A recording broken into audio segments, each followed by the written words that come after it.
We're here today at Tampram mountain range, Pakto district in Ratchaburi. In about 1970, Professor Suchat Kosol Kitiwang and disciples of his Pu Sawan school, meaning Heavenly Grandfather, instigated the building of a place first dubbed Paradise Valley, and then Heavenly Valley Kingdom, and finally Heavenly Valley City of Religion, under the spirit of the Abode Kru Sawan Pu Sawan. The ideology was peace in Thailand and the world. To quote, "To establish lasting peace in the human world, it is necessary for human beings to understand each religion."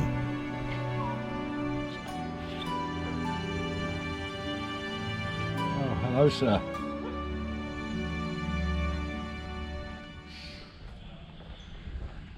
That's the destination. I'm really not sure where to start here. I came here with Carl's Thailand expecting to find an abandoned ashram, but honestly, after much research, this place is so much more than that, and the story is extremely interesting. We spent a couple of hours looking around here, and it's quite a remarkable place, and all the way that you wander around you think, who built this? Who was here? What was it for? Because it's quite an extraordinary building project right at the very top of the mountain, depicting at least 3 different religions. But the only thing I really ask is this: as I tell this story, realise that we are in the far east here, the mystical east, and keep your minds open.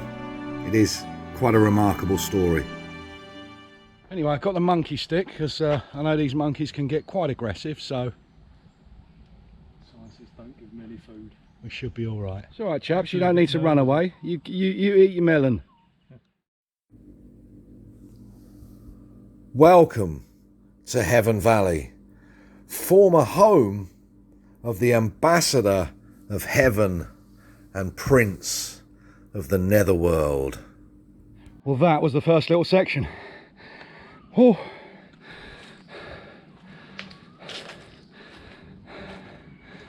Jesus. That's the next bit.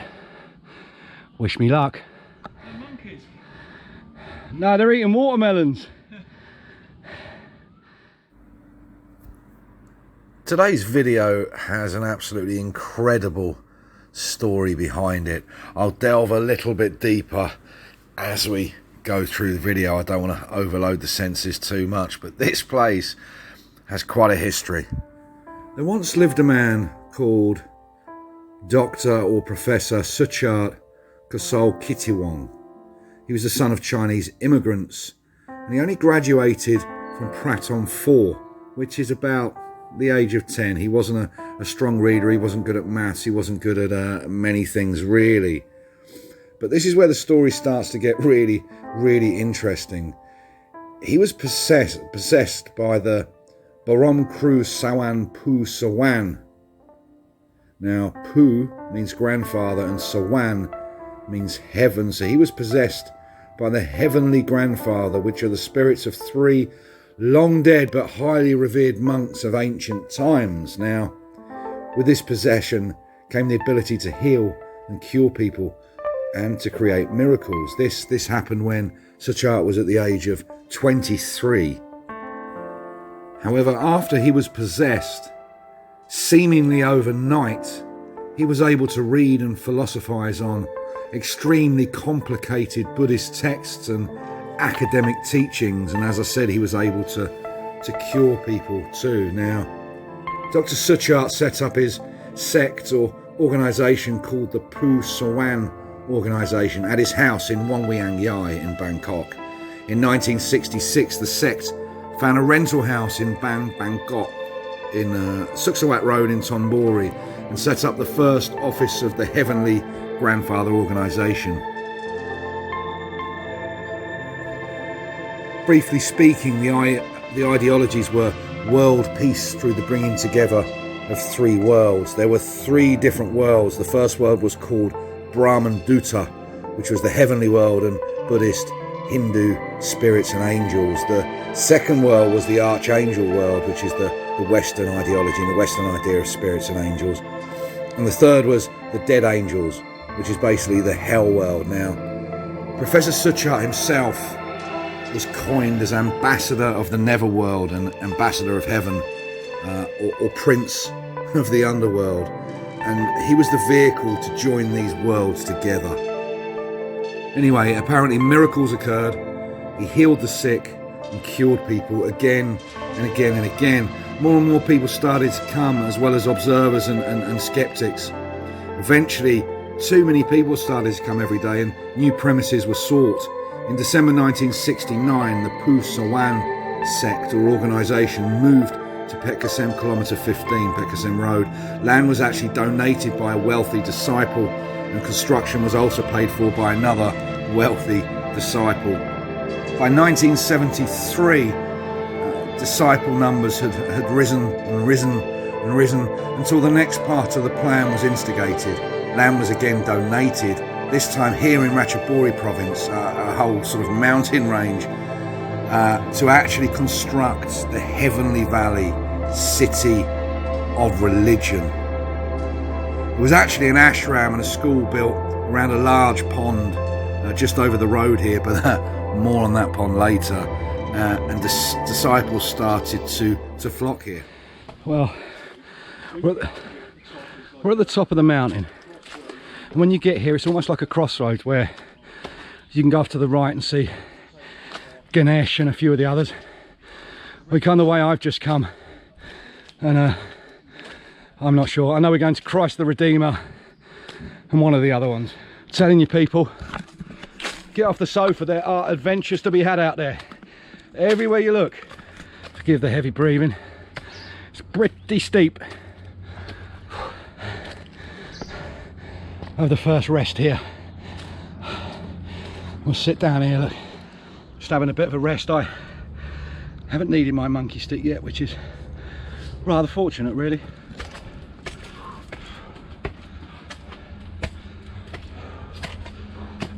That may have been someone's house at one stage. They built all this in 1976, and I believe it was abandoned a short time after.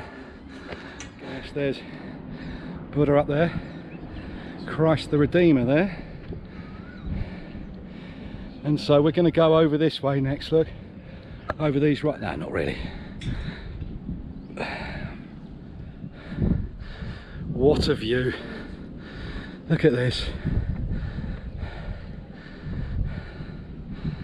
In the middle of the rice fields and the farming fields of Ratchaburi.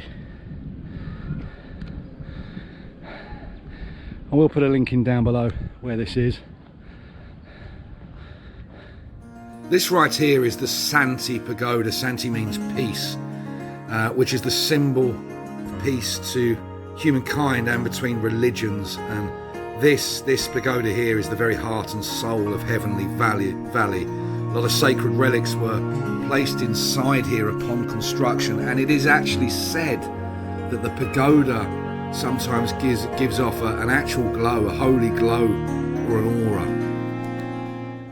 Let's go to the peak of the peak.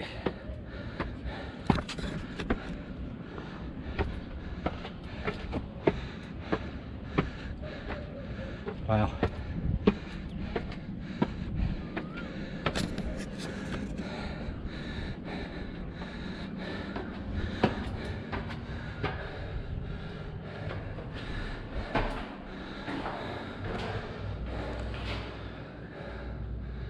That's pretty cool in here.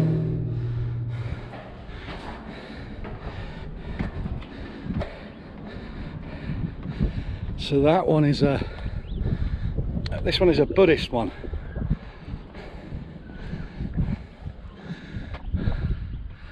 To see what style it is, but this one's definitely Buddhist.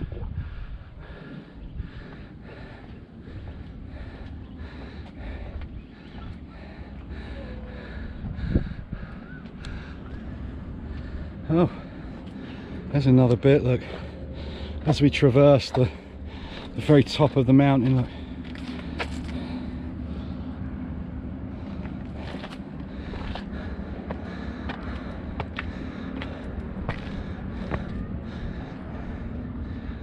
Come on.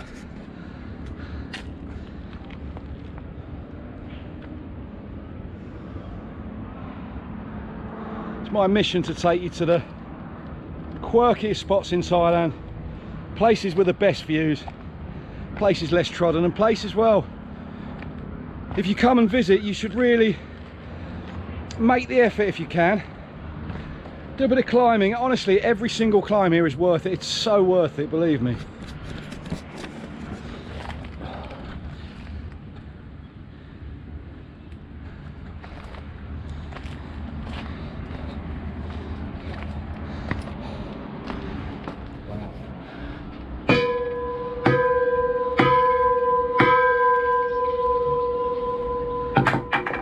I'm here. Wow. Some days it just feels good to be alive, doesn't it? Absolutely incredible up here. It's a bit of a walk uphill, but honestly, every single ounce of sweat is worth it. It really is. It's not that much effort, and do you know what? Until you're too old to get off that sofa, live your life. Get out there, do you know what I mean? You don't have to do this sort of thing every single day, but if you live in Thailand, or you are Thai, or you're going to visit Thailand, Thailand has got so much to offer you. It isn't just what you see in the glossy brochures, not just the beaches and the famous temples. There's so much more. When you get out into the countryside and you get up on these mountains and hills, you'll see exactly what I mean. You'll be greeted with a friendly atmosphere most of the time, not always by the monkeys or the dogs, but absolutely beautiful. Look at that. It's incredible. Oh, it's the strangest things. I've got a very inquisitive mind. I often just stop the car and drive off down random dirt roads, but look over there. It's a perfect triangular pond. My question is simple. Why? Just a quick message to any Thai subscribers out there. I actually went to a temple this morning, and the priest there said that all of you that watch this should subscribe to my channel and should probably hit the bell as well, and you'll be blessed with tremendous good luck. He said this in front of Ganesh and Mare Guan Yin, the remover of obstacles, and the goddess of mercy. So why don't you show me a bit of mercy, hit the bell, and you'll get a shiny notification every time one of my videos pops up. Good luck. Let's go and find Christ the Redeemer and Ganesh. Hopefully we'll see little baby Jesus on the way, but we'll see. Little baby Jesus. Up into the unknown. There's Baba Ganesh, the remover of obstacles. Please, sir, allow me to win the lottery this week, and I shall come up here once a month for the next 20 years and worship you. Have you ever seen anything more Thai than this for a viewpoint? Summer breeze makes me feel fine. I'm not going to do the Titanic thing here because mostly cocks do that, but look at that. At the top of a mountain, on a boat. How many of you have been on a boat on the top of a mountain? Apart from Noah, unless you're watching Noah, I don't think many other people have done it. And that was more of an ark than a boat, let's be honest.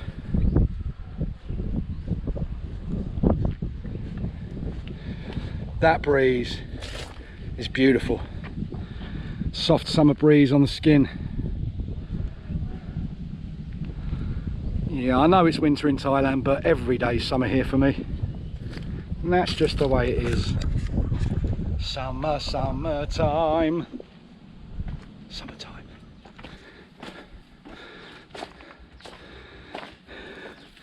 And if we do see a crouching tiger, always got to look out for a hidden dragon nearby. So, branches off here. Look, this is the crossroads that go up to the final Buddha one up there. And this way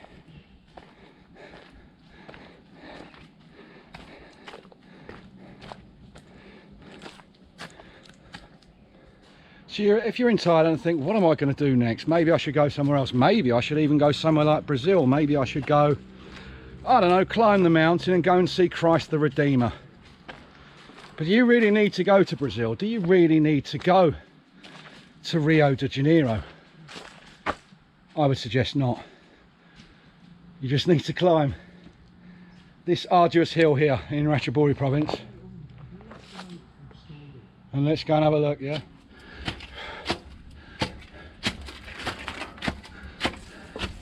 Jesus. Oh. Cue some holy music.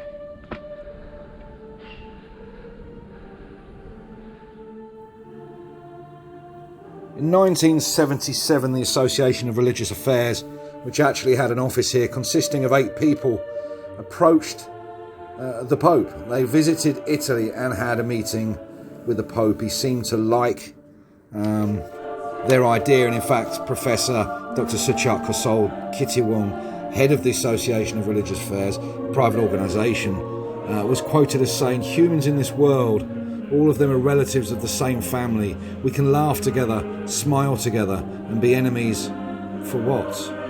Now, the missionaries brought back with them from Italy and from a little side trip to Jerusalem many artefacts which are contained inside this depiction of Christ the Redeemer. I should add, Christ the Redeemer with massive hands. Look at his hands!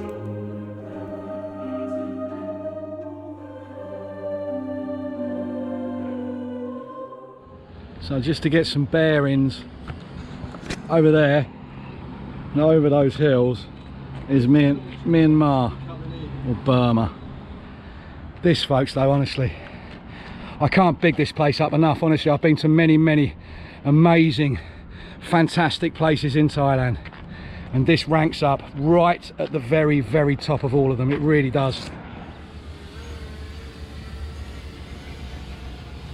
And we're about to launch the drone. Cue stunning footage. Break up, 1, 2, approaching the hill now. Oh, I can see Jesus.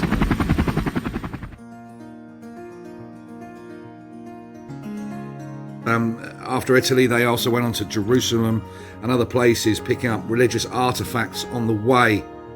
For example, the Christian relics are inside the base of the huge Christ the Redeemer statue, more on that shortly. And various religious leaders were met on this trip around the world.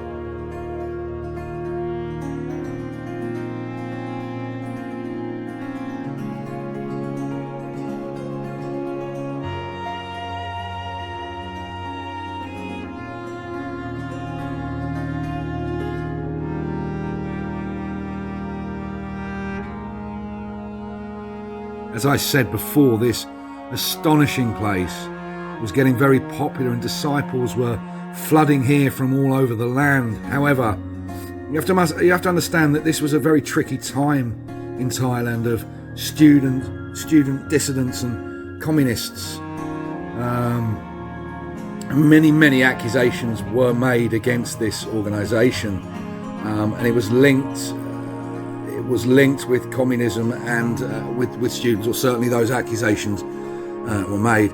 A disciple is quoted as saying, "Our vision of world peace went against the army and arms dealers in general." Again, more on that shortly.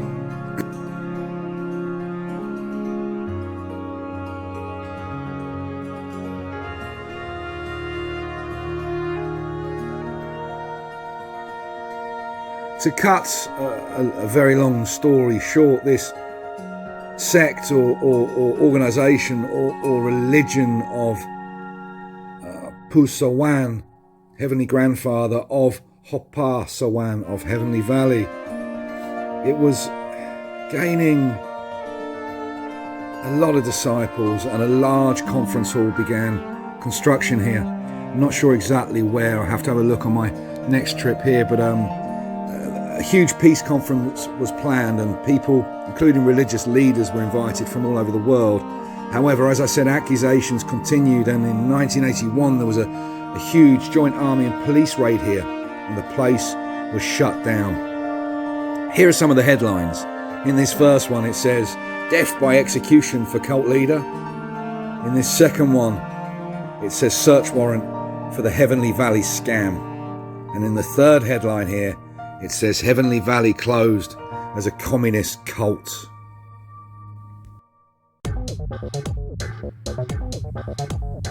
All accusations were strenuously denied, and I mentioned the pond earlier. Well, allegedly a big cache of weapons were found in that pond, although disciples say they were planted there as Pu Sawan organisation merely promotes peace.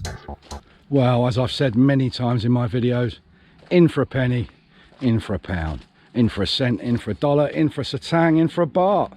Let's go see the highest point. Let's get really high. Well, here we are at the crossroads. Let's push on to the Buddha.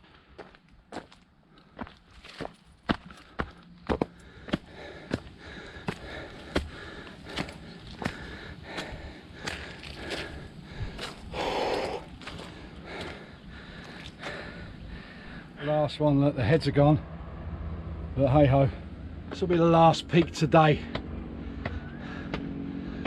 Oh.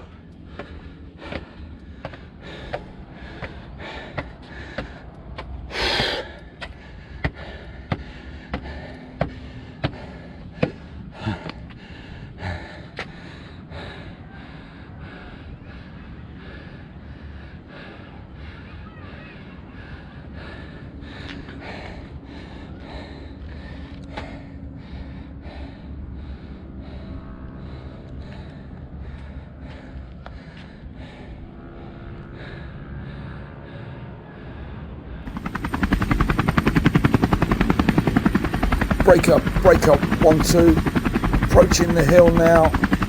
Oh, I can see Jesus. In 1989, the land was confiscated, and Heavenly Valley, also known as the Shinabuto Memorial Foundation, was closed. And in 1992, the government assigned the Department of Religious Affairs to take care of the place. By 2002, the Institute of Monks was set up under the National Office of Buddhism, and they took over this whole place.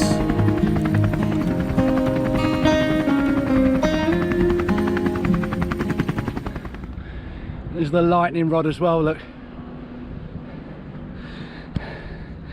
Let's have a final look at this view, look.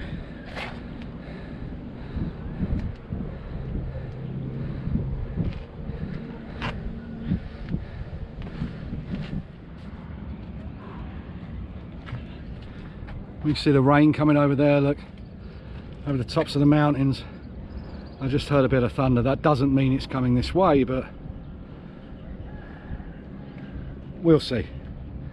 Beautiful, beautiful breeze up here.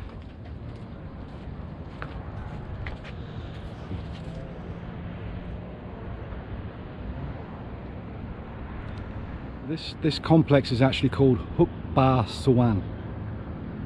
And it's equidistant between Bangkok and Hua Hin, really. It's probably about an hour and a half from each one, something like that. But it's well worth a day trip from either place, it really is.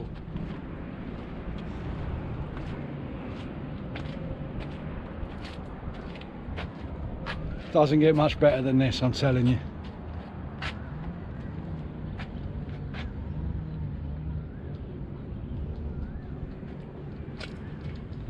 And that's where we're going to head down to in a moment, look. We're parked in the trees there somewhere. Now what happened now, you may ask? Some people in the press were calling for the execution of Dr. Suchart, but the place became abandoned here for many, many years, and probably due to influential and wealthy disciples, however, Ajahn or Professor Suchart was not executed or given a long prison sentence, and many, if not all, of the charges were eventually dropped, although they didn't get the land back here. So the Pu Sawan organisation, or the Heavenly Grandfather organisation, then moved to Rachaburi Province, and the organisation, the ideology and numerous disciples still exist today, albeit without their own version of their religious city, their own Vatican City type fortress. Dr. Suchart passed away in 2015, but As I said, the ideology and many supporters still exist.